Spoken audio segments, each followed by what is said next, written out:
y es necesario ya la grabación, el estudio de discipulado, tercer estudio de discipulado. Amén. Empezamos el estudio de discipulado de las enseñanzas del reino de Dios según el Evangelio de Mateo hace 2 viernes, y hoy vamos a continuar. Vamos a continuar con este estudio. Voy a orar brevemente. Señor, continuamos con el estudio de discipulado.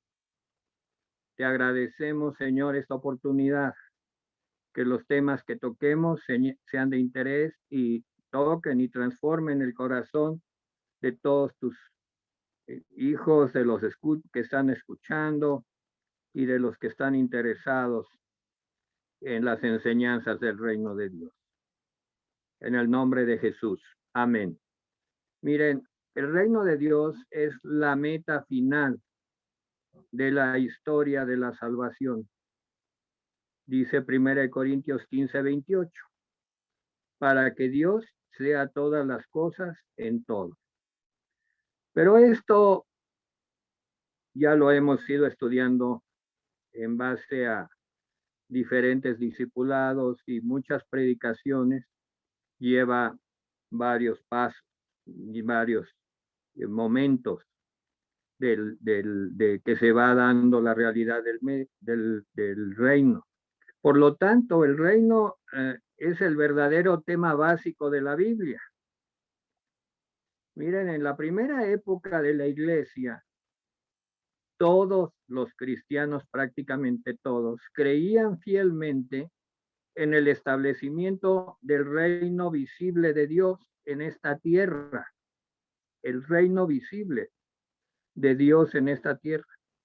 Con el paso de los años y de los cientos de años y miles, diría yo, la creencia en este establecimiento del reino se ha ido disipando para algunos, pues fue siendo sustituida por enseñanzas y conceptos que desembocaron en religiones populares y de tal manera que prácticamente esas religiones populares se adueñaron del concepto del reino y lo hacían como propio.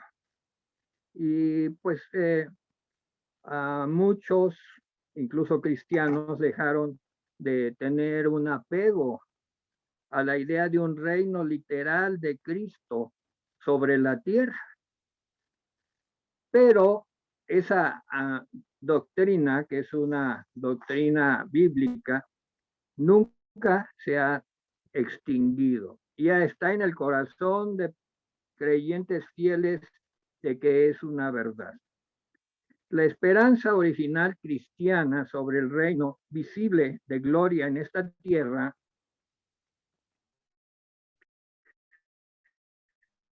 tiene por fundamento 5 verdades que a continuación voy a enumerar. La primera verdad es que el cumplimiento del reino visible en gloria en la tierra es la única confirmación adecuada de la fidelidad de Dios en el cumplimiento de sus pactos y sus promesas. Punto número 2. Es la única interpretación lógica de las profecías mesiánicas del Antiguo Testamento. Punto número 3. Es la única explicación del tiempo del fin que concuerda con todas las palabras del Señor y de sus apóstoles. Número 4, es el único medio por el cual Dios podrá justificar plenamente sus caminos en la historia de la salvación frente a los hombres. Y punto número 5, es el medio único y necesario para llevar adelante la historia humana desde la etapa actual hasta la meta del reino eterno que es entregado al Padre, como lo dice la palabra.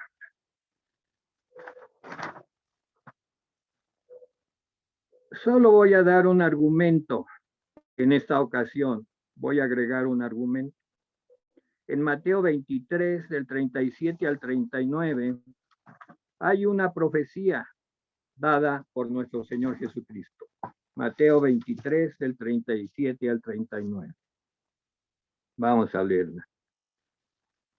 Lamento de Jesús sobre Jerusalén.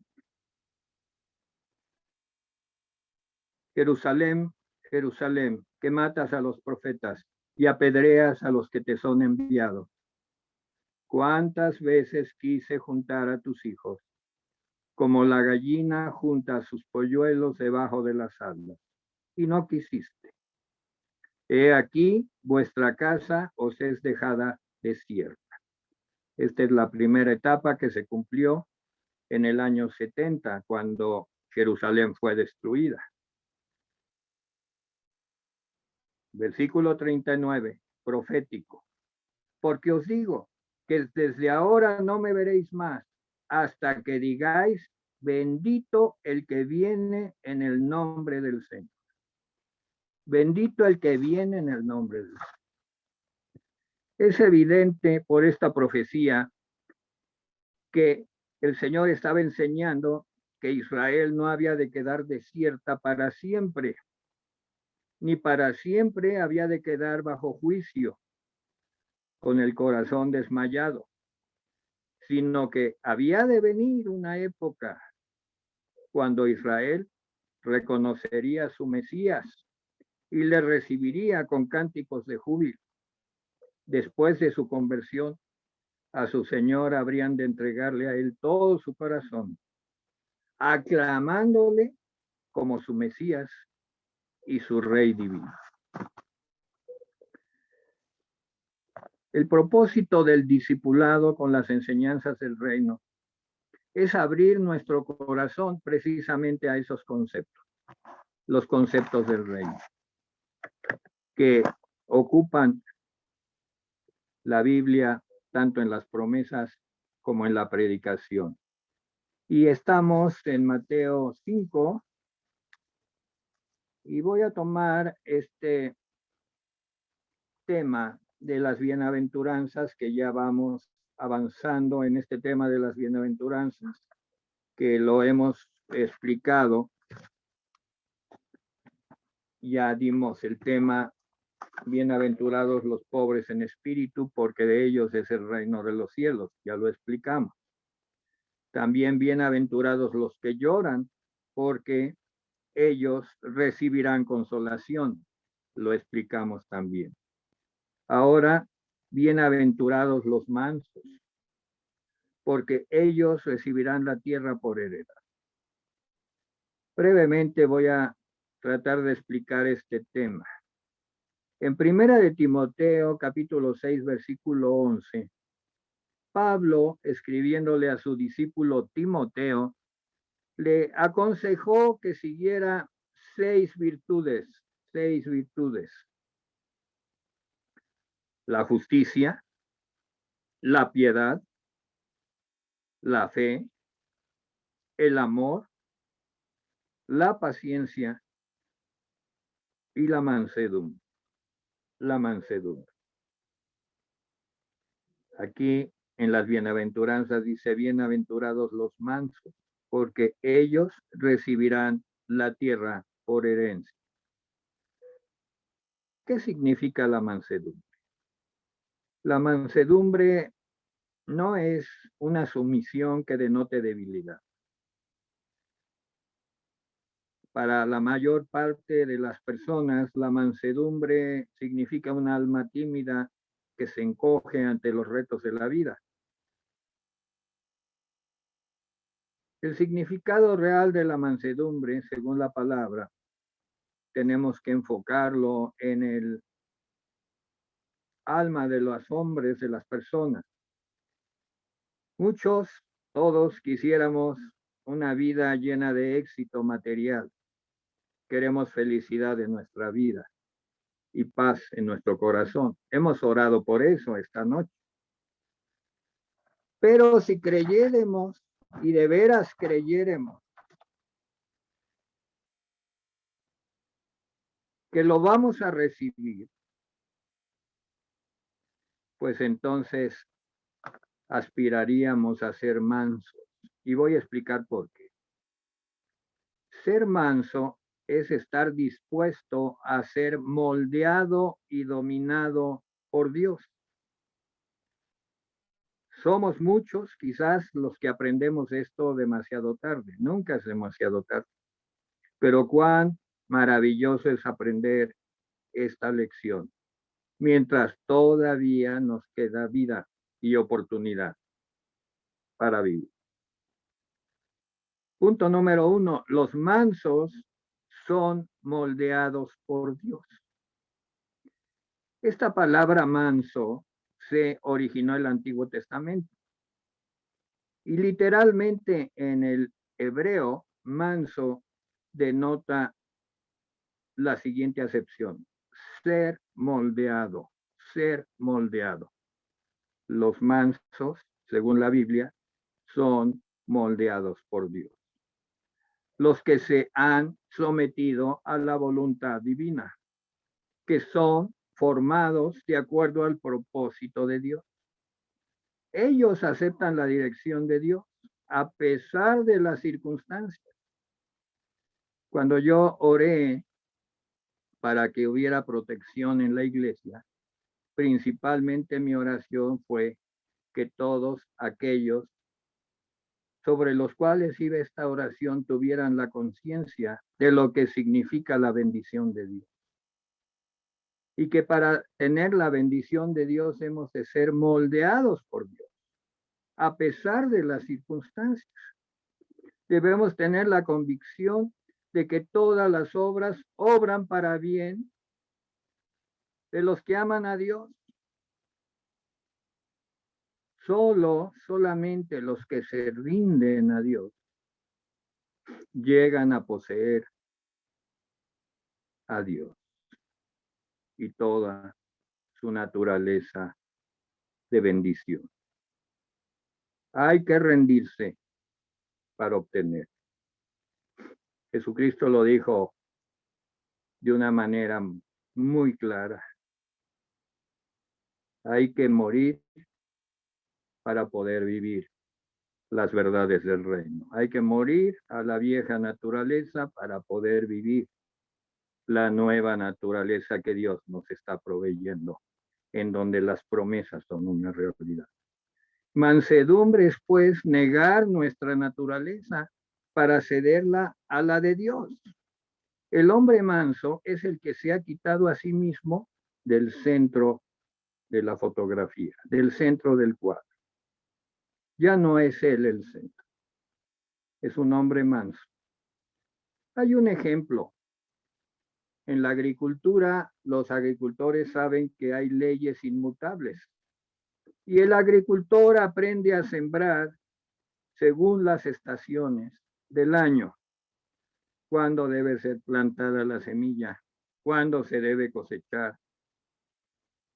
Si el agricultor se rebelara y plantara fuera de tiempo y quisiera cosechar fuera de estación, sería un fracaso, porque Dios no va a cambiar sus leyes, porque haya un agricultor caprichoso. Para el agricultor, mansedumbre significa sembrar cuando debe de sembrar, significa sumisión a las leyes de Dios. Así es con la vida de Dios, con nuestra relación con Dios. Dios tiene su voluntad y el hombre tiene su voluntad. El hombre tiene la oportunidad de escoger, dejarse moldear por Dios, y eso es mansedumbre, o moldearse él mismo. Le puede decir y puede decir con Cristo, como Cristo dijo, no se haga mi voluntad, sino la tuya. Lo puedes ver en Lucas 22:42. O el creyente puede decir, ya conozco a Dios, voy a hacer como a mí me plazca. Sin embargo, el salmista dice, deleítate a sí mismo en Jehová y él te concederá las peticiones de tu corazón, en el Salmo 37:4. Dejarse ser moldeado y dominado.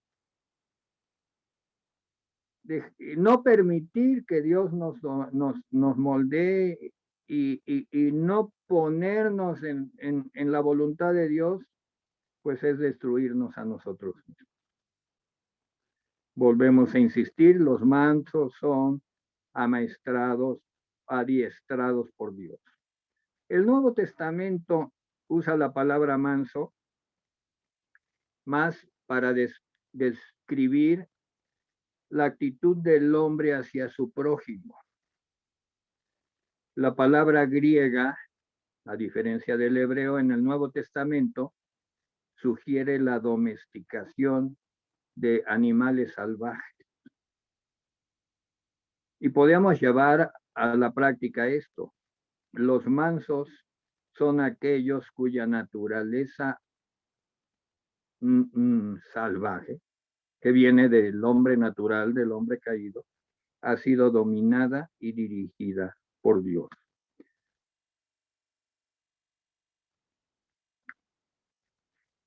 Mansedumbre significa fuerza, pero fuerza dominada y mantenida, refrenada. Los mansos tienen derechos, pero ellos no insisten en sus derechos. Tienen fuerza, pero han aprendido a dominar su fuerza. Tienen habilidad, pero ellos no publican ni afirman su habilidad. Sufren agravios, pero no pelean por ellos. Tienen ventajas, pero nunca se aprovechan a costa de otros. Más bien que dominan, más bien que acaparan, apoyan, auxilian, más bien que acusan, perdonan en lugar de vengarse. Los mansos son acondicionados por Dios. Han aprendido a disciplinar su fuerza. El genio o el temperamento que cada uno de nosotros tengamos es un elemento esencial de la naturaleza humana. Perder nuestro genio o nuestro temperamento no es adecuado. Pero mostrar nuestro mal genio o nuestro mal temperamento es totalmente inadecuado en la ética del reino de Dios. El mal genio hay que someterlo, pero en la proporción correcta. Ser templado por Dios es ser acondicionado, algo así como el hierro es transformado en acero. Alguien ha dicho que el hombre manso siente ira sobre los asuntos correctos, de la manera correcta, en el momento correcto, por la duración de tiempo correcta. Pablo dijo, airaos, pero no pequéis. La ira piadosa debe ser sin egoísmo. Casi toda ira es egoísta. Cuando la ira es a favor nuestro, casi siempre es contraria a Dios. ¿Cuál es la recompensa de los mansos? Pues los mansos sacan más valor de ellos mismos. Los mansos, moldeados, templados, dominados y entrenados por Dios, obtienen más valía de otros. La persona adiestrada por Dios está disciplinada para trabajar con otros. El hombre manso obtiene más valía de otros porque entra en el gozo de los demás. Se goza en el triunfo de otros. El individuo que se concentra solo en sí mismo está aprisionado consigo mismo. La persona que tiene por concepto o por centro a su propio yo ve tan solo lo que afecta a sus propios intereses. Las personas que tienen por centro a Dios ven lo que afecta a Dios y a los demás. Los mansos obtienen más valía de aquello que Dios ha puesto en sus manos. Los mansos pueden dominar las circunstancias que les rodean. Cuando los mansos se han dominado a sí mismos, entonces tienen más poder para dominar las circunstancias. La potencia invisible de la mansedumbre. El autor de esta bienaventuranza, Jesús, fue el hombre más fuerte que jamás haya existido. Él poseyó poder sobre la gente, poder de cambiar vidas y dirigir su lealtad. Él poseyó poder sobre lo malo, sobre Satanás, que no le pudo vencer, y los demonios temblaban en su presencia. Él poseyó poder sobre las fuerzas de la naturaleza.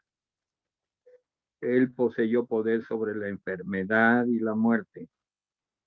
Toda enfermedad del cuerpo y del alma del hombre cedió ante el toque sanador del Maestro, nuestro Señor Jesucristo. Aún la tumba no podía resistir su fuerza. Semejante fuerza y poder, y sin embargo, la controló. Fue gentil y manso, como el único hombre perfecto que ha existido. Voy a dejar los micrófonos a la sierva de Dios Yazaret para que continúe con esta enseñanza del reino de Dios. Amén, hermanos. Qué bendición de verdad, todo, ¿verdad? Desde la oración, todo lo que Dios nos ha venido enseñando en su palabra. Voy a retomar donde me quedé, que era la luz del mundo. El viernes pasado ya no di una pequeñita parte que me faltó y voy a retomar desde ahí. Y es el versículo 16, que dice, Mateo 5, versículo 16. Así alumbre vuestra luz delante de los hombres, para que vean vuestras buenas obras y glorifiquen a vuestro Padre que está en los cielos. Entonces, hablábamos, ¿verdad? Dijimos algunas características de cómo ser, pues, la luz, de que la luz no se puede esconder y que la luz resplandece y alumbra a todos a nuestro alrededor. Pero ¿cuál es el propósito, verdad? De ser esta luz, de esta cualidad que Jesús nos ha dado. ¿Por qué nos la ha dado? Pues porque lo tenemos a Él, y si estamos en Él y Él está con nosotros, pues somos la luz. Y pues el propósito de mostrar esa luz por medio de sus obras excelentes de un cristiano, pues es la gloria de Dios. Todo es para la gloria de Dios, no es para la gloria de nosotros mismos, no es para que los demás vean cuán buenos somos, cuán generosos somos, sino para que vean la obra de Dios, ¿verdad? Y lo que Él hace en nuestras vidas. Porque seguramente si nosotros no lo tuviéramos, pues nuestras obras no serían buenas ni tendrían buenos frutos, ¿verdad? Más allá de complacer a nosotros mismos o nuestro ego o nuestro orgullo. Entonces, este es el motivo de esta bienaventuranza, ¿verdad? Ese es el motivo principal y el más noble, ¿verdad? Del hombre. ¿Por qué? Porque pues esta es la razón de nuestro existir. Existimos para dar gloria a Dios. Y aunque a veces pues nos sentimos, ¿verdad? Que flaqueamos, que no podemos, que nos extraviamos, ¿verdad? O que nuestra vida no tiene sentidos, pues no es así, hermanos, porque la Biblia nos enseña que nosotros no vivimos para nosotros mismos, sino que ahora nosotros vivimos para Dios, para su exaltación y para reconocer, pues, que Él es perfecto y que Él es santo, ¿verdad? Hoy cantábamos esa alabanza de que Él es santo y para su gloria. Vamos rápidamente a 1 de Corintios 10:31.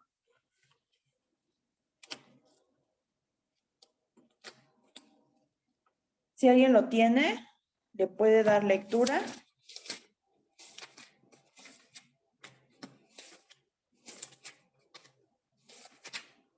Primera de Corintios 10:31. Sí. La palabra de Dios dice, si pues coméis o bebéis o hacéis otra cosa, hacedlo todo para la gloria de Dios. Ajá, entonces, todo lo que hagamos, incluso las cosas más básicas, como comer o beber, dice que todo lo debemos de hacer para su gloria. Y es por eso que somos luz. Somos luz no para que el mundo voltee a vernos qué bonitos estamos, qué bonita nuestra ropa, qué bonita nuestra casa, nuestro auto. No, somos luz para que la gente vea al Padre a través de nuestras vidas. Ajá. Y esto seguramente da gloria a Dios. Y bueno, voy a concluir esa parte de Jesús, la luz del mundo, y voy a dar inicio a Mateo 5:17. El encabezado de Mateo 5:17 es Jesús y la ley. Y dice la palabra de Dios. Voy a ir leyendo un versículo por versículo. No penséis que he venido para abrogar la ley o los profetas. No he venido para abrogar, sino para cumplir.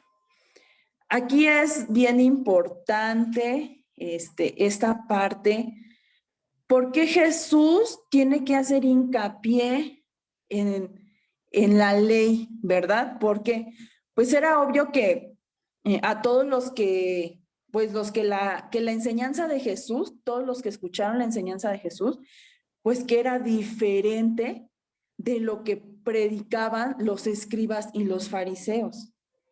Es evidente que cuando llega Jesús y cuando lo oían hablar, lo que él hablaba, incluso como él actuaba, era muy diferente a lo que estaba acostumbrado el pueblo a ver en los fariseos, ¿verdad? Y entonces, vamos rápidamente a Mateo 7:28.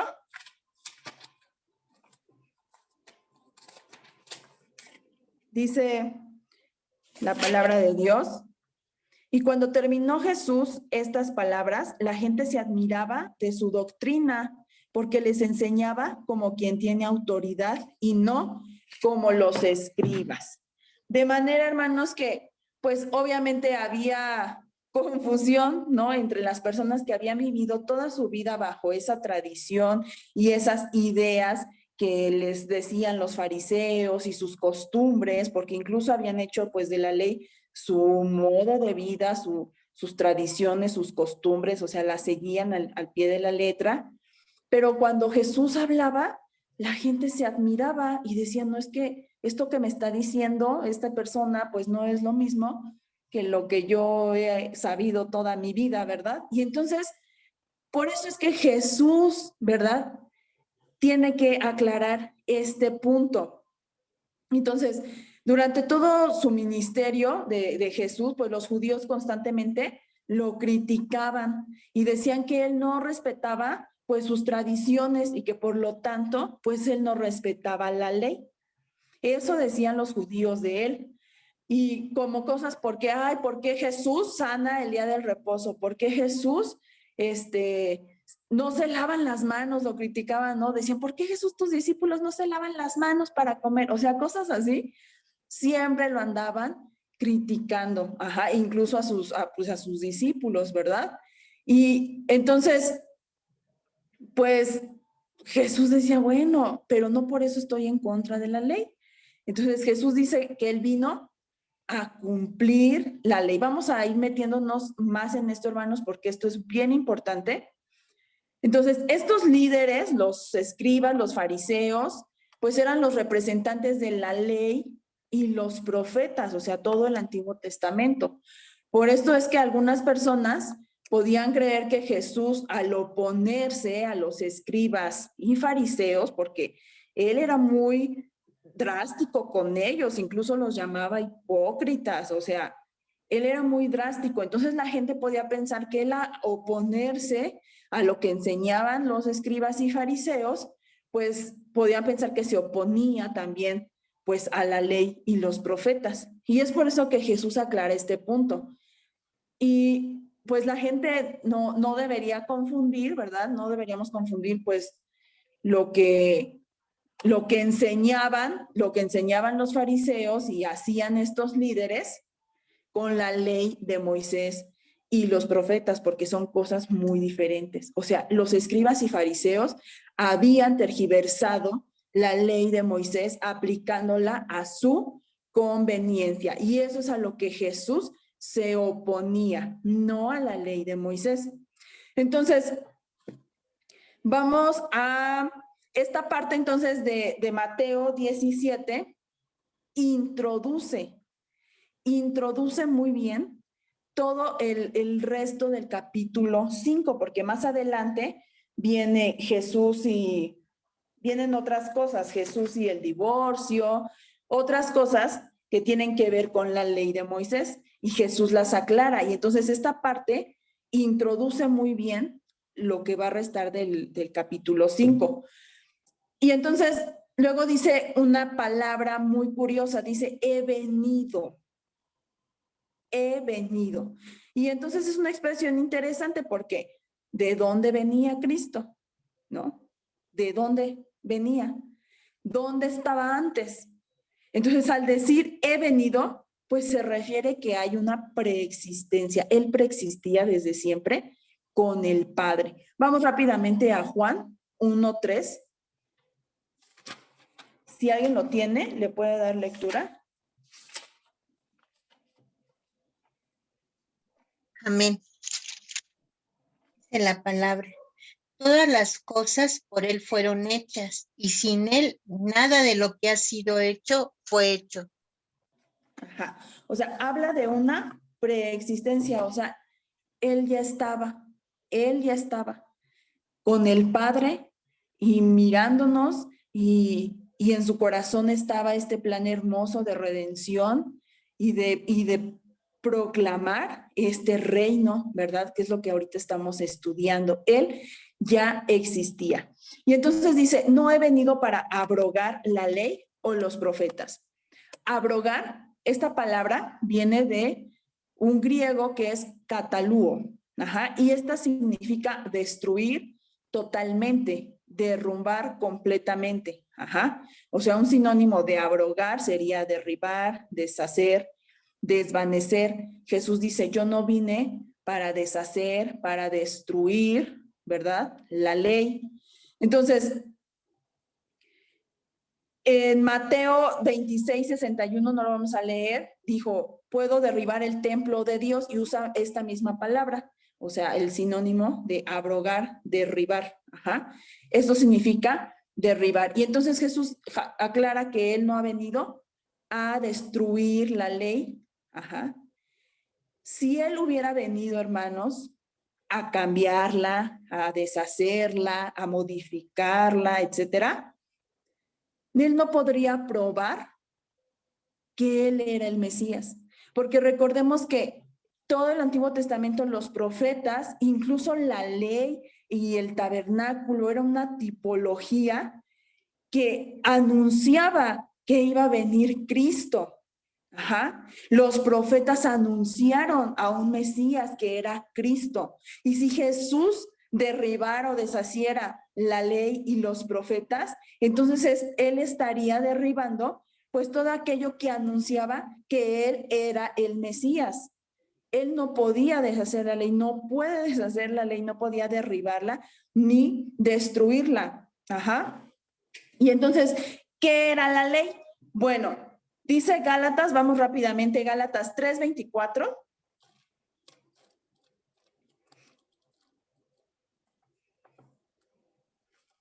Dice la palabra de Dios. Ay, yo tengo que encontrar rápido. Dice, de manera que la ley ha sido nuestro ayo para llevarnos a Cristo, a fin de que fuésemos justificados por la fe. La ley de Moisés era el ayo. ¿Qué es un ayo? Bueno, yo me puse a investigar qué era un ayo. Un ayo era un guardián, un custodio. Esto lo usaban mucho las personas, no era un maestro, no es un maestro, no es un instructor, es un guardián que más conocido como un esclavo que utilizaban en ese entonces, que se encargaba de cuidar pues a los hijos judíos, ¿verdad? Entonces, no era un instructor, no tenía la potestad de corregirlo si decía groserías, el niño, no, solo era un guardián, un custodio. O sea, se cuenta, el niño iba a la escuela y ahí va atrás de él el ayo, custodiándolo, cuidándolo. Eso era un ayo. Y entonces dice que la ley de Moisés era el ayo, o fue el ayo, para llevar a los judíos a Cristo. Ajá. Y entonces, cuando llega Cristo, pues Cristo era el fin, el propósito, eso quiere decir el propósito de toda esa ley de Moisés. Ajá. Él fue el propósito. Y cuando llega Cristo, o sea, Cristo no la destruye, entonces dice que con él se cumple toda la ley y los profetas. Entonces, la ley de Moisés contenía figuras, tipologías, ya lo vimos, ¿verdad? Que claramente apuntaban hacia Cristo. Ajá, el tabernáculo, muchas cosas, etcétera, ¿no? Por ejemplo, Juan 1:29. He aquí el Cordero de Dios que quita el pecado del mundo, cuando lo anunciaba Juan el Bautista. ¿Qué hacían en el tabernáculo, verdad? Los judíos, pues ellos presentaban ofrendas por los pecados del pueblo. Y entonces aquí él anunciaba que Cristo iba a ser ese cordero, ¿verdad? Que iba a ser sacrificado para quitar el pecado del mundo. Ajá.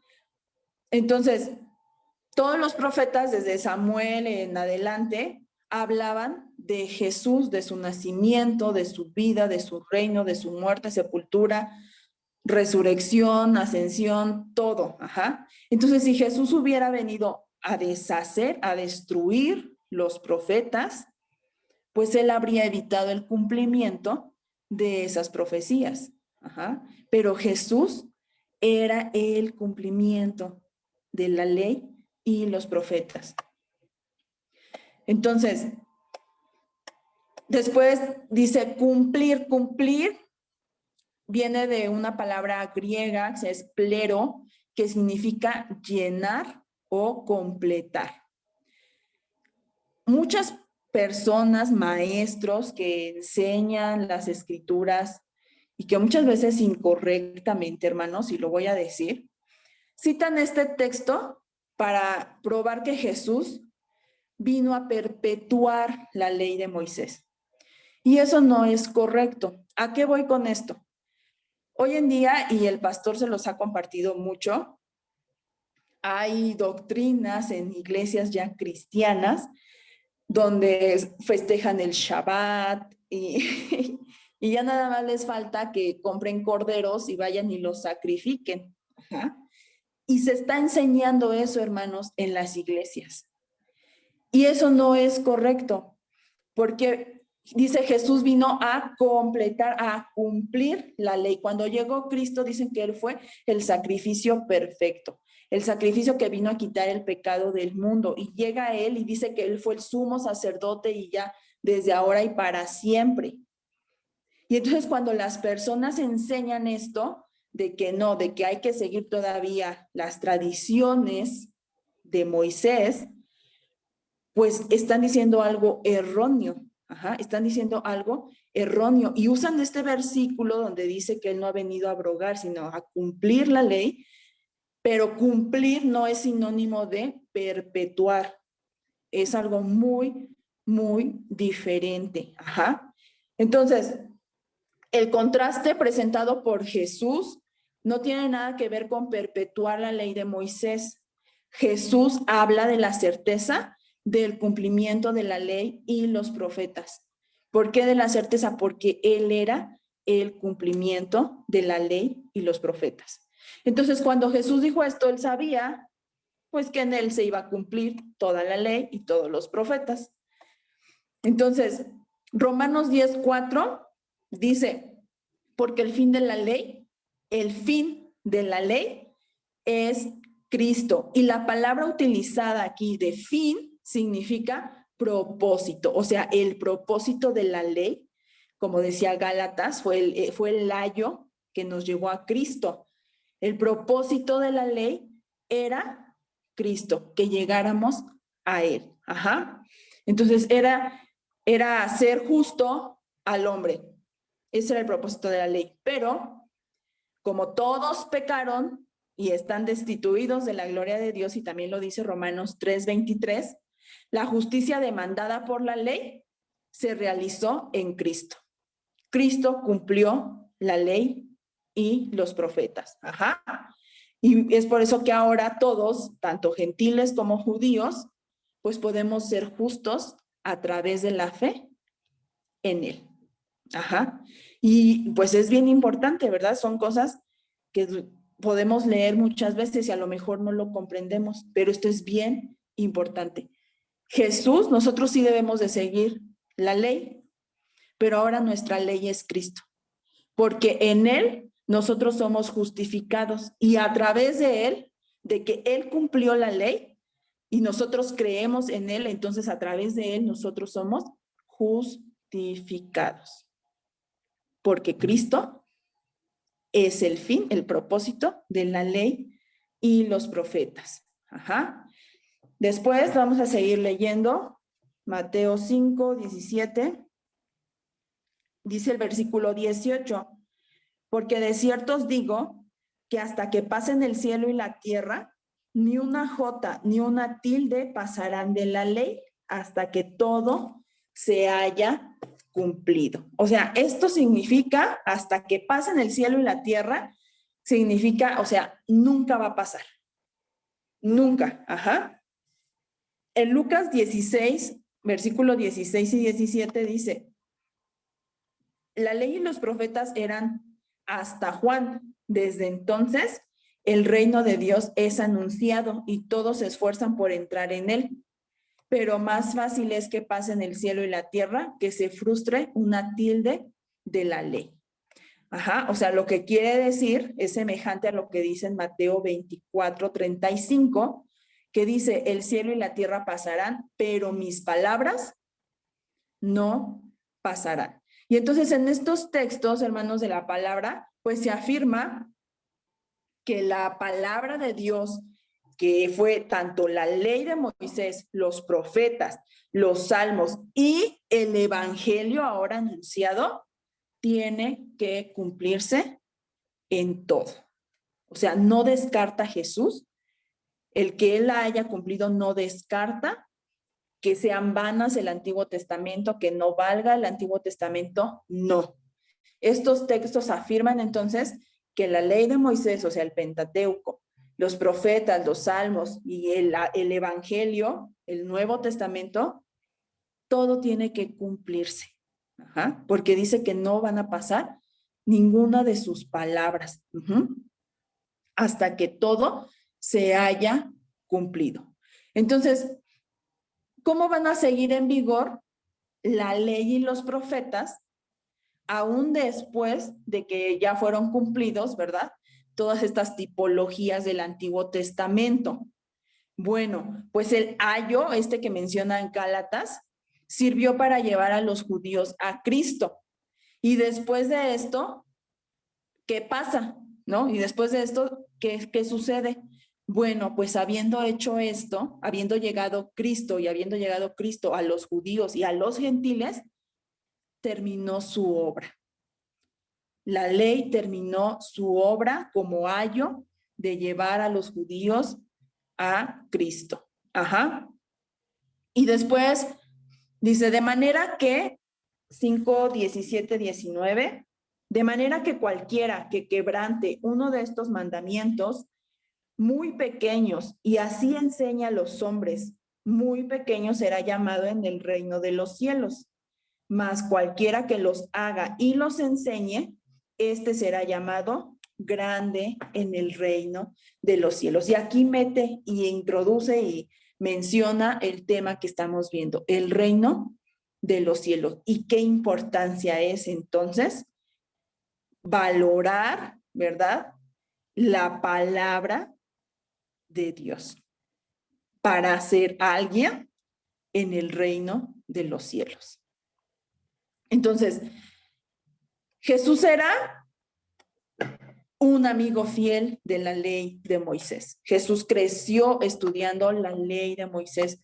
Y es muy importante observar que, pues, que Jesús no se oponía a la ley, él la apoyaba, la practicaba, y él insistió en que sus discípulos también la practicaran. El sermón del monte, que ahorita estamos estudiando, o sea, no se pone en contraste con la ley de Moisés, o sea, con los 10 mandamientos, ¿no? Por ejemplo, sino con lo que fue dicho por los judíos de ese tiempo. Jesús explica en este sermón, y otra vez lo vuelve a decir más adelante en Mateo 19, la diferencia entre la ley de él, de Jesús, y la ley de Moisés sobre el divorcio y segundas nupcias, ¿no? Pero al mismo tiempo él explica que debido a la dureza del corazón del pueblo, pues Moisés permitió el divorcio. Había dureza en sus corazones y por eso se permitieron algunas cosas. Y después fueron tomando esas cosas que en su momento se permitieron y las fueron tergiversando hasta los tiempos de Jesús, cuando los fariseos y los escribas, bueno, apedreaban mujeres. Y recordemos ese pasaje donde una mujer, pues, que fue encontrada en fornicación y estaban ya muchos esperando para apedrearla, principalmente escribas y fariseos estaban al frente, yo creo. Y llega Jesús y Jesús muestra misericordia y no quebranta la ley. Y él les dice, bueno, quien esté libre de pecado, pues que tire la primera piedra, ¿verdad? Y ninguno la pudo tirar, ¿verdad? Pero eran buenos los escribas y fariseos para tergiversar la ley. Y eso era lo que a Jesús pues no le gustaba. Y por eso después, más adelante, Jesús va a explicar y va a hablar sobre el divorcio y sobre otras cuestiones, ¿verdad? Que fueron tergiversadas completamente en esos tiempos. Entonces, Jesús no denunció la ley de Moisés, sino la enseñanza de los escribas y fariseos. Él estaba en conflicto continuo con ellos.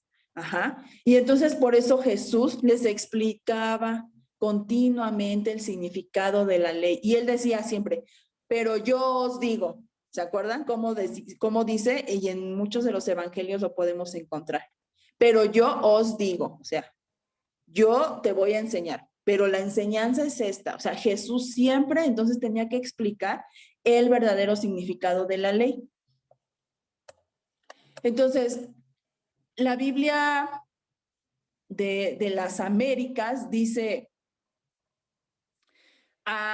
anule. Jesús no habla solamente de infringir, sino también de soltar o liberar de obligación. Estamos leyendo, acordemos el versículo 19, dice, cualquiera que infrinja, ¿no? Cualquiera que quebrante, bueno, la Biblia de las Américas, esta palabra de quebrante, la cambia no la cambia, es un sinónimo, usa anule, anular, y también podemos, el sinónimo es infringir, soltar o liberar de obligación, quiere decir esta palabra. Los escribas y fariseos quebrantaban, o sea, anulaban la ley porque la pervertían y la convertían en una religión de actos extremos y externos, faltos de misericordia y de amor, como este suceso de la mujer que fue encontrada, ¿verdad?, en adulterio, que le iban a apedrear. Y entonces los fariseos ignoraban la ley y por lo tanto la invalidaban por sus tradiciones. Y luego dice, cualquiera que quebrante uno de estos mandamientos muy pequeños, y esto lo dice porque en ese tiempo a los líderes religiosos les gustaba clasificar los mandamientos. Ellos tenían como los grandes mandamientos y los pequeños mandamientos.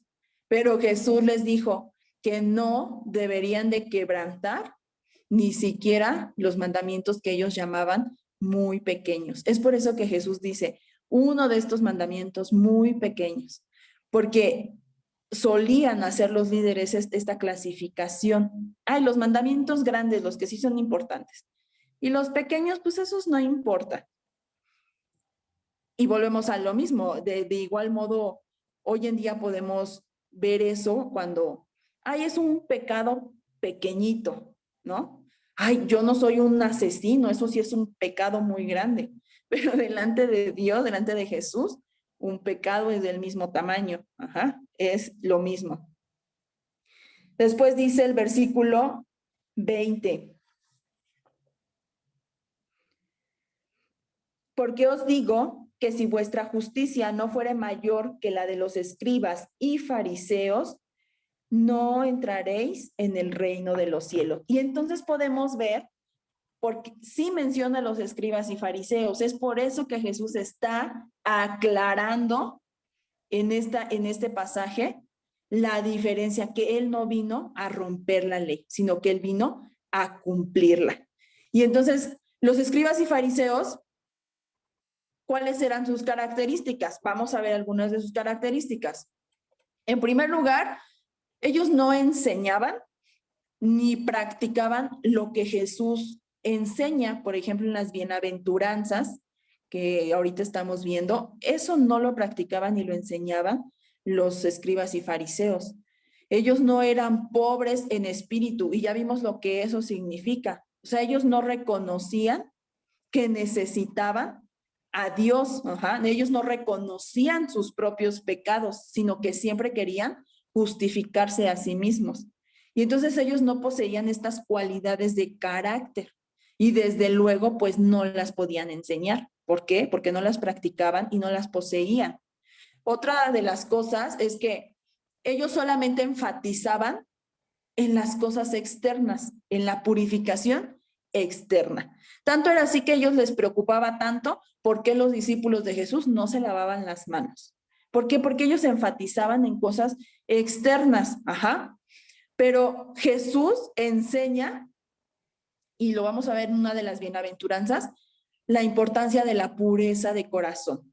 La justicia enseñada por Jesús es mayor que la justicia enseñada por los escribas y fariseos. Por lo tanto, la justicia de los discípulos de Jesús tiene que ser mayor que la justicia de esos líderes, ¿verdad? Que pues se engañaban y tergiversaban la ley. Otra de sus características es que la justicia de ellos era la de hablar mucho, pero hacer poco.